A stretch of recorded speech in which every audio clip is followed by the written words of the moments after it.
Tập trước kể rằng, cô gái hộ tống đứa trẻ về kinh thị. Trên đường đi tình cờ gặp người quen của chồng. Lúc này mới biết bối cảnh gia đình chồng vô cùng lớn mạnh. Tiếp theo tập trước, ngày thứ hai. Các cán bộ ở Tân Thị đang tổ chức cuộc họp định kỳ. 12 giờ trưa cuộc họp kết thúc. Mọi người lần lượt bước ra khỏi phòng họp. Vừa trò chuyện vừa đi ra ngoài. Lão Thẩm, con dâu nhà ông thật sự rất lợi hại đấy. Hôm qua lúc chúng ta tiếp đón ba dân, cuộc đối thoại giữa con dâu nhà ông và ba dân, tiếng Anh nói chuẩn như nhà ngoại giao vậy. Thẩm Kỳ nghe xong không khỏi ngẩn người, con dâu nào cơ? Còn có thể là con dâu nào nữa? Chẳng phải ông chỉ có một trai một gái thôi sao? Là vợ của Thẩm Kim Hàn con trai ông đó. Chúng tôi đều đã nhìn thấy rồi. Cô bé đó trông rất xinh đẹp. Đối mặt với sự việc không hề hoảng loạn. Giao tiếp với ba dân vô cùng thành thạo. Cứ như thể thường ngày hay tán gẫu với bạn bè quốc tế vậy. Trông bình tĩnh lắm. Con dâu tôi đang ở kinh thị mà. Hôm qua tôi có trò chuyện với con bé vài câu. Cảm thấy có chút kỳ lạ. Hình như không thân thiết với các ông cho lắm. Chuyện này là sao? Tại sao con dâu về rồi mà không ở nhà? Lại cứ muốn ở khách sạn vậy? Thẩm Kỳ bất lực thở dài, kể lại ngọn ngành sự việc từ đầu đến cuối. Mười mấy phút sau, Henry cô gái tôi thấy hôm qua không giống lắm với những gì các ông mô tả trước đây. Hóa ra là chính gia đình các ông cũng chưa nắm rõ tình hình. Lão Thẩm à, cô gái đó tên là Lâm Thù Vinh đúng không? Tôi còn trẻ, nhưng làm việc rất điềm đạm, là một mầm non tốt hiếm có. Các ông phải đối xử tốt với người ta đấy.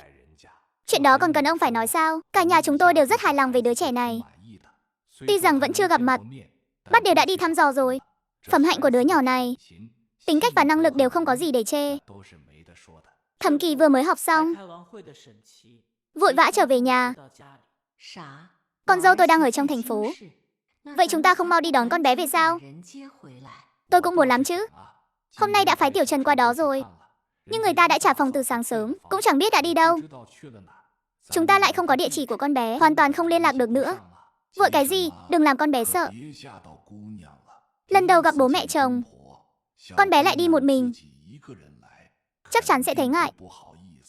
Để lát nữa bảo Hàn Hàn đưa con bé về. Lúc đó gặp mặt chính thức. Ba, con có thể không vội sao? Người ta 26 tuổi con cái đã chạy đầy sân rồi. Hôn sự của Hàn Hàn nhà mình vẫn chưa đâu vào đâu. Lúc trước lão thái gia bất chấp sự phản đối của chúng ta, cứ bắt nó phải cưới một đứa con gái nông thôn. Trong thành phố có biết bao cô gái tốt. Con đã nhìn chúng mấy đứa rồi. Nhưng lão thái gia trước lúc mất, cứ phải đợi Thẩm Kim Hàn nộp xong báo cáo kết hôn mới chịu nhắm mắt. Bà vội cũng vô ích thôi. Tôi cũng đang nóng lòng muốn xem con dâu mình trông như thế nào. Lúc trước xem ảnh cũng không nhìn kỹ được. Mơ mơ ảo, lại còn là một bức ảnh chụp chung. Tần Trần nói con bé đến trường tìm giáo sư rồi. Hôm nay tôi sẽ đến đại học đi dạo một vòng, xem có may mắn gặp được con bé không. Mẹ Thẩm nói xong, không đợi người nhà phản ứng, đã vội vàng chạy về phòng, định chọn một bộ đồ thật tươm tất để đi gặp con dâu. Ở phía bên kia, Lâm Thù Vinh hoàn toàn không hay biết gì, đang thong thả uống cà phê. Đại tiểu thư An Đại à, cuộc sống này của cậu đúng là như thần tiên vậy. Tôi đến rồi là chẳng muốn đi nữa. Không nỡ đi thì đừng đi. Vừa hay căn biệt thự lớn thế này chẳng có ai bầu bạn với tớ.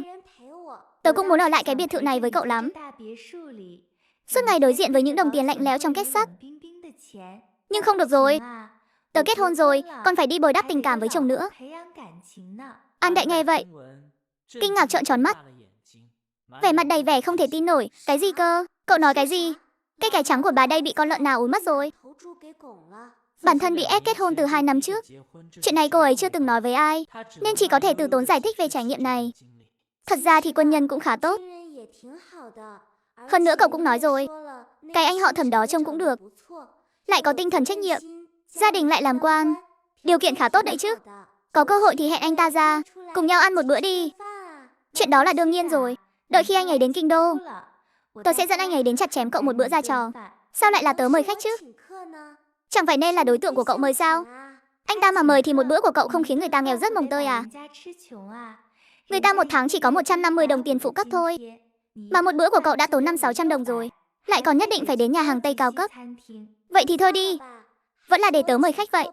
Đúng rồi, cậu tốt nghiệp rồi sao không tìm việc làm? Dù sao cũng là sinh viên y khoa mà. Không ra ngoài trải nghiệm cuộc sống xã hội chút sao?